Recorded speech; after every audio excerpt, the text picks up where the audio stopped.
Hi again, it's Steve, and I am here with Dr. Pnina Mintz.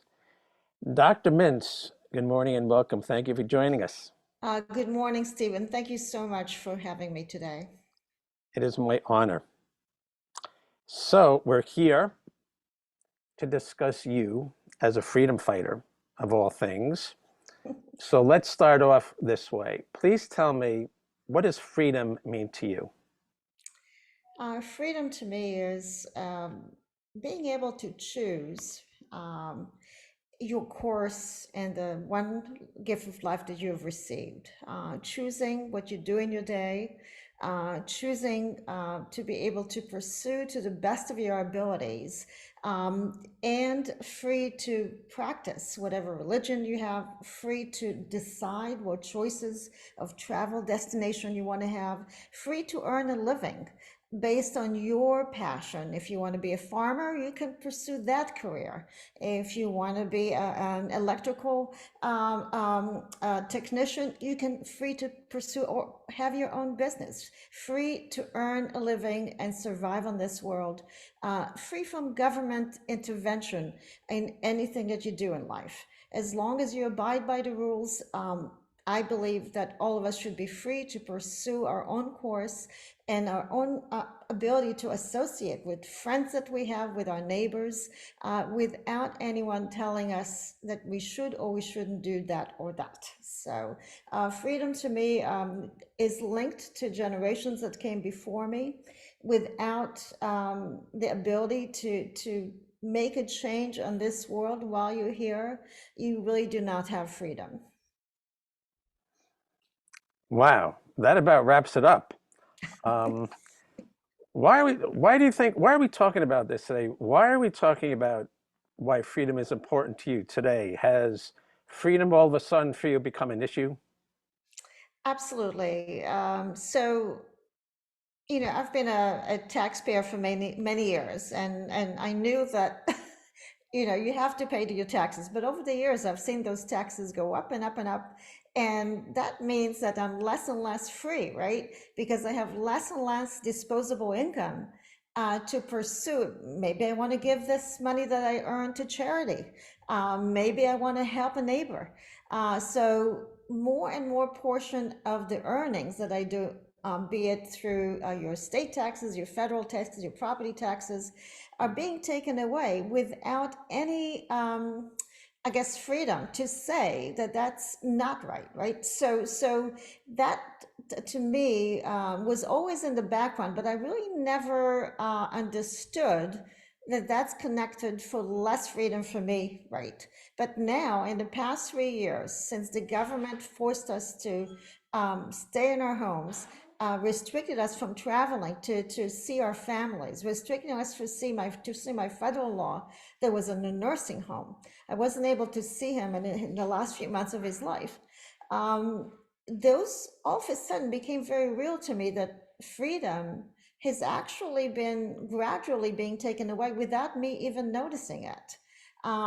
For example, if you want to renew your passport, you used to go to your local office in your community, same day. They renewed your passport, and within you filled the application and you got your passport back in a week or two.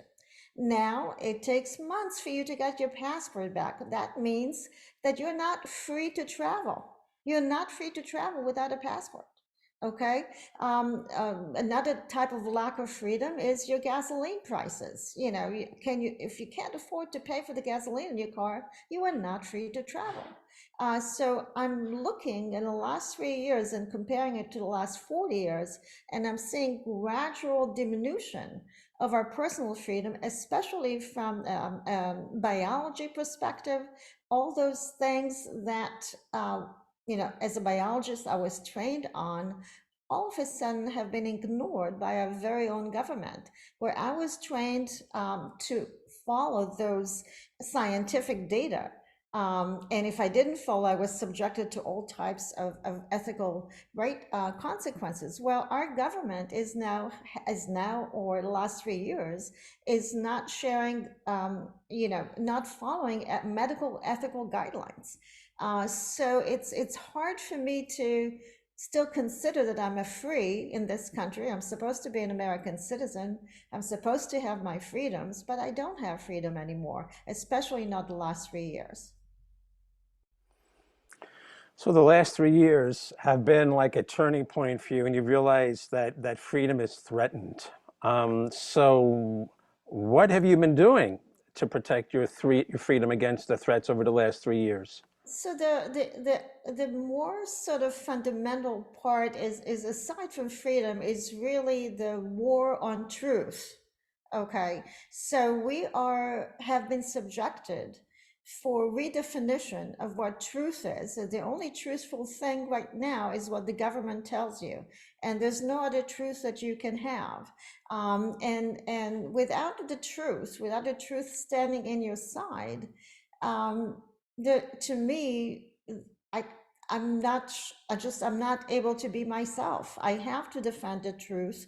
I have to, unfortunately, become, I guess, an activist, because you're seeing that deception is the basically the mode of the day, where a lot of the things that you knew to be truthful, and we know that they're truthful today. Nothing has changed. There's still a male is a male and a female is a female. There's nothing that I can tell you that is untruthful about that. But now they want us to say, no, no, no, that's not truthful anymore. Okay. And when they teach our children, which is the future of our society, uh, untruths, that's where I cannot stay quiet. I have to speak up, and I have to defend the truth. And if I do so, I hope that I can help, can help others. I guess find their connection and their commitment to truth. Because without truth, we really do not have a functioning society. And that's what I'm kind of activated me when I saw the level of deception rising and more people falling victim to that deception. That's when I realized that, if I also stay silent, I'm enabling that deception. So I have to do something. And that's what kind of started my curiosity to learn more about what is going on, why is it happening? And the last 3 years have been really, really a big change in my life, as far as trying to make sense, or or protect common sense, protect truthful basic stuff that we used to have accepted in society. And it's kind of really, really surreal. Oh, it's a Twilight Zone episode for sure, and the nightmare is that it keeps going on. Yeah. So tell me about your activism. How are you fighting to protect the truth? How does somebody fight deception? So it started at your local level. I'm an ordinary person. All I can do is impact the people around me. So it starts with your family, it starts with your friend, and you have to have the courage to speak up to the people that love you and you love them. So it starts with the people that are close to you, and then your neighbors, and then go to your local community. In my case, I was very interested to make sure that the children are getting the knowledge and the truth that I was privileged to be when I was a child. I had excellent teachers. And because of those teachers, I'm standing here today having critical thinking skills, being able to protect the truth, right? Protect the sciences, believe in math, believe in history, believe in all those things that have gotten us to the civilized world where we are today. And what we're seeing now, that these children, basically the education is stolen away from them by the very system that is supposedly there to educate them. We're actually making our children less educated when we send them to school. So that wrong, I was trying to right somehow, and I started attending Board of Ed meetings and speaking up on different topics that were pertinent. At the time, obviously the concept that everybody is a racist unless they confess to anti-racism. this is really racism today. So we're seeing in our age, racism reemerges, except it's now racist against certain groups.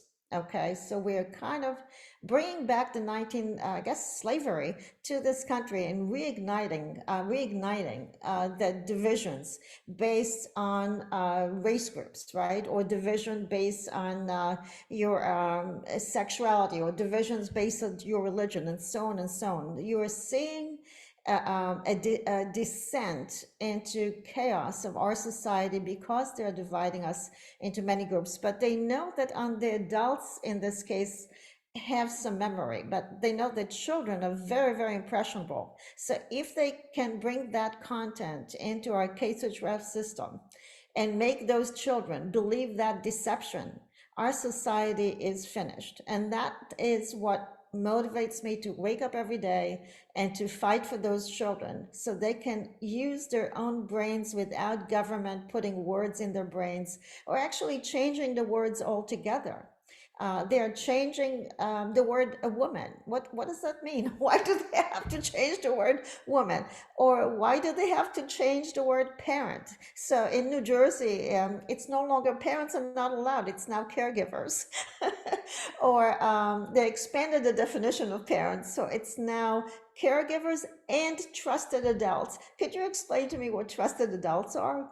It makes no sense. So you're seeing that the very educators in your system are really have descended into pure I don't know what, it's all government, I guess, top-down approach from UNESCO and the WEF. So they're basically bringing down indoctrination methodologies that were used in China, were used in Hitler's Germany, were used in Russia's Lenin. So we are now experiencing in America the indoctrination of our children. And the parents have no clue that that is happening. Some parents are fighting back, but we need all of us, even people like myself that do not have children in the system right now, have to speak up and have to stop it, because those children, once they're brainwashed, it's very, very hard to undo the damage. But also, you're robbing them of a life of learning, a life of knowledge. Maybe one of those children will be the next Einstein. We don't know that, but we're robbing them of that education. Those children will not be able to bring our society to the next level. They'll be enslaved to any government edicts, the similar way that was it 1.4 billion people in China right now, or in Russia, in any other totalitarian regime. That's what you're seeing. The average individual does not have freedom, and I do not want our children to be enslaved. Bravo. It seems to me that the brainwashers would not take kindly to your speaking out against their brainwashing. What kind of resistance or obstacles have you encountered on the way? Well, anytime you try to defend common sense, you're going to be attacked, because we're living in an age where common sense is a bad word. So they're going to call you all kinds of names, and that's the tactics, right? Because they have to attack the few people who speak up. And by attacking those people, the rest of the people will stay silent because they'll be afraid to speak up, because they don't want to get attacked. And these are Alinsky and Marxist tactics right off the bat. So I really, when I spoke initially, I didn't, I saw that everybody was basically believing in truth, believing in common sense. So I had no awareness that I'm doing anything that is disruptive, or I'm doing anything to upset anybody. I just wanted our kids to learn how to read. I just wanted them to learn how to write. I wanted them to learn math. That's all I wanted. I really didn't ask for much else. And they're not getting that in one of the most, you would say, affluent suburbs in New Jersey. They're not getting any education. 1 in 2 children in Cherry Hill schools is not proficient in math. Okay, 1 in 3 children is not proficient in reading. To me, that's a crime. We're paying like what, $25,000 a year to educate every student in Cherry Hill, and for $25,000 you can't even teach them how to read. what is going on here? Why are we allowing it as citizens, as taxpayers? Why are we allowing the miseducation of our children? And I think that's where it starts, is without an educated society, you don't have any society, because we're not able to even know what thinking is. If they keep changing the words, we're not going to know what even how to think, right? We don't even know what the thinking concept is. What they're teaching children right now is social emotional learning. They're teaching them emotions, and that way they are able to trigger them and get them more anxious, more fearful, and they're not teaching them knowledge. So if I'm going to teach you just how to feel and not how to think, eventually all you're going to descend to is just a emotional organism. So they're basically dehumanizing our children. From human being, they're bringing it down to the animal level, because the animal just reacts. Okay, they're turning us into animals because they're just telling us that we have to react to our surroundings through our emotions. So we're not allowed to think anymore. We're just emoting. And if somebody says something to us that we don't like, we can be angry at them. We can really tell them that they are violent against us, or they're just expressing their own opinion, but we don't like their opinion. So we're going to transfer onto them emotions that we're feeling ourselves. But the reason these kids or these adults are feeling this is a process that has been going on for about I don't know, 5 or 6 decades, is you have a population that is more and more indoctrinated and less able to think on its own 2 feet. And you're seeing your friends and your neighbors, they, again, going back to my teachers, I'm so thankful that my teachers invested in me and were able to really put that curiosity and eternal learning. So to know how important it is to be that eternal learner, to always challenge yourself, to always think there are many other ways that could possibly be. Maybe I should consider them. Maybe I should read more books. Maybe I should just educate myself a little bit, right? Instead of believing what I'm being told. I think we became, as a society, we became very complacent. And we're not really doing the hard work of really figuring out what is happening around us. Well said. Do you feel as if your teachers are with you? Do you feel like you don't want to let them down? And is that one of your motivators to keep speaking the truth? Uh, no, I think I have this sort of internal drive, to share, I guess, and to stop, I guess, evil when it's tracked, because when you lose the truth, you allow, again, you allow evil to kind of take over your life. So it starts with like a little maybe white lie that you tell yourself. It says, well, I can get away with that, right? And then a little bit bigger lie and a bigger lie. And before you know it, lying is okay. And that's, I think, where each and every one of us has to ask questions of ourselves. Um, did we allow things to go on the wrong track? Did we veer off from the basic 10 Commandments, right? The basic Judeo-Christian values, that respect your parents, for example. That's a fundamental tenet.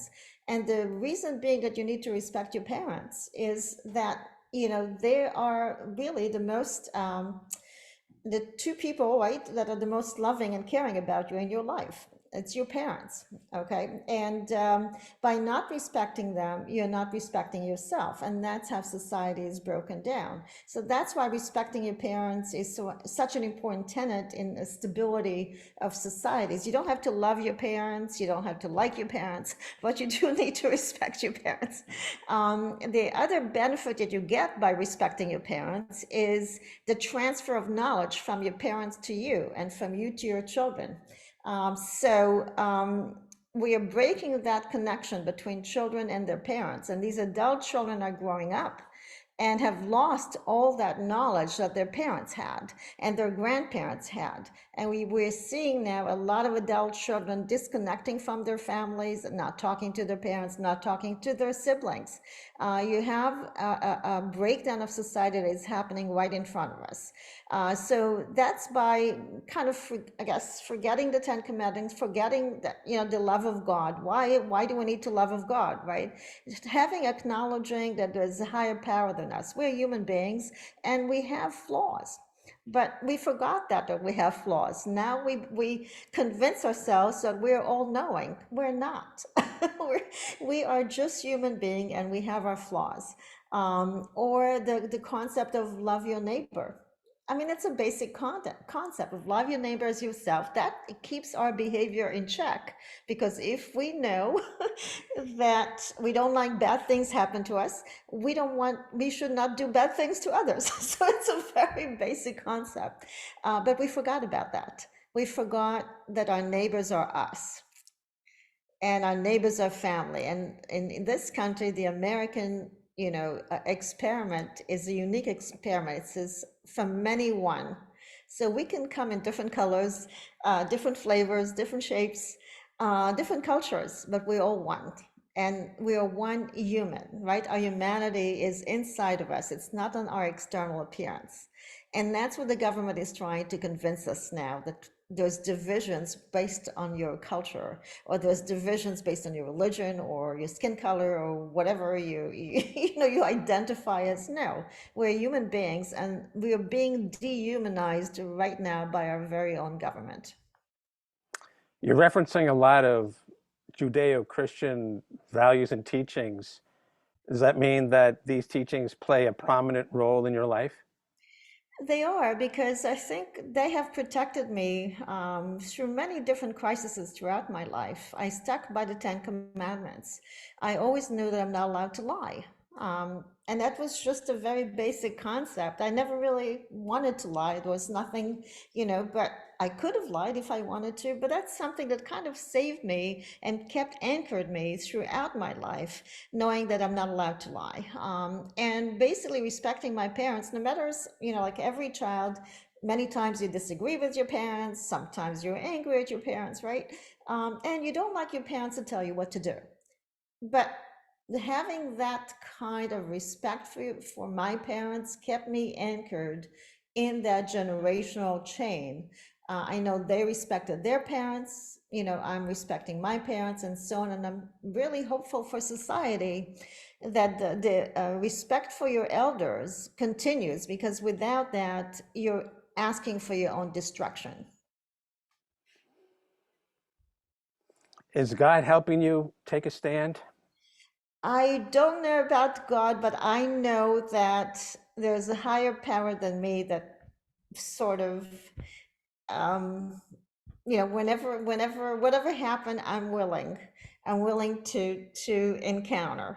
So I cannot tell you that um, God is at my side, but that's the way that I feel. I feel that you have that sort of understanding that you as a human has godliness in you. And if you forget your godliness, that's where bad things happen to you. If you remember the godliness in you, most likely you will have a very good life.